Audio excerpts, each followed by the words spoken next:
When Donald Trump looked at the cameras and said he was coming to Nigeria to stop the killing of Christians, the internet exploded. Half the world called it fake news, and the other half called it a trend. But while people were arguing on the social platform X, something chilling happened. 292 kidnappings in 6 days. 162 targeted executions in less than 2 weeks. This isn't a land dispute or climate change. This is a documented ultimatum from ISWAP. This is the most barbaric violence that you can imagine. And now we've had ISIS issue a statement saying, Christians of Nigeria, convert or die, or you can pay the tax to live under our caliphate. They are continually attacking IDP camps as we speak. So for all the naysayers that say this isn't about persecution of Christians and they're not being targeted, then why are they burning down churches? Why are they targeting IDP camps? Why is ISIS saying convert or die? Today, we are going behind the headlines why the powers that be have already put the partitioning of Nigeria on the table. If you think this is just local politics, you are missing the bigger picture. For years, a debate has raged over whether Nigeria is facing general insecurity or a specific Christian genocide. While some media platforms are funded to deny the religious nature of these attacks, the data tells a different story. In the last 2 weeks alone, record-breaking violence has claimed over 160 lives, with nearly 300 individuals kidnapped in less than a week. These aren't just statistics. They are the result of an explicit ultimatum from groups like ISWAP, convert or die. By framing this as a complex land dispute, global observers argue that the public is being blinded to a sophisticated, targeted effort to erase religious communities from the northern and middle belt regions.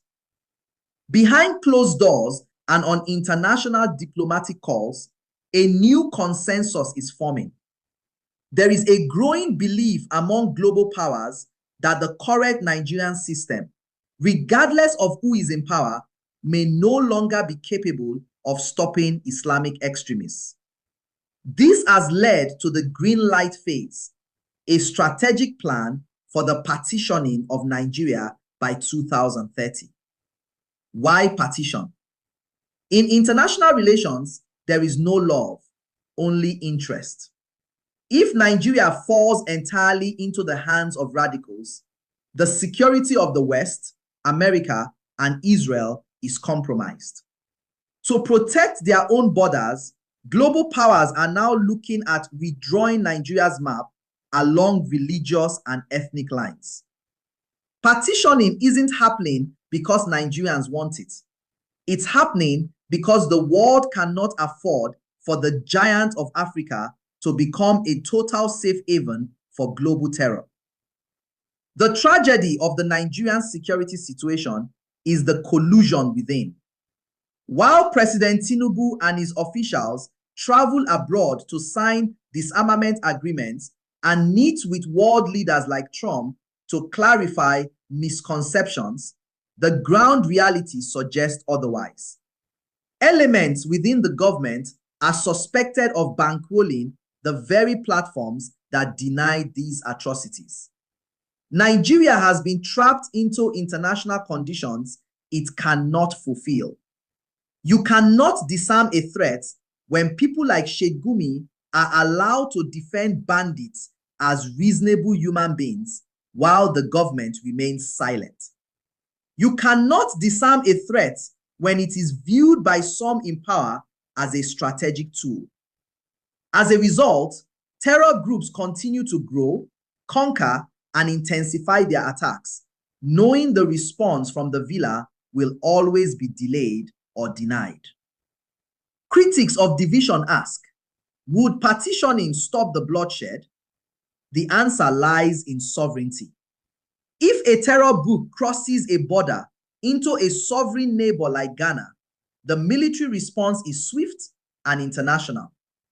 When they enter a state within a failing system, they simply capture it. As the timeline toward 2030 accelerates, the powers that be are no longer watching for the sake of Nigeria. They are watching for the sake of themselves. If the Nigerian state cannot protect its people, the map of West Africa is destined to change.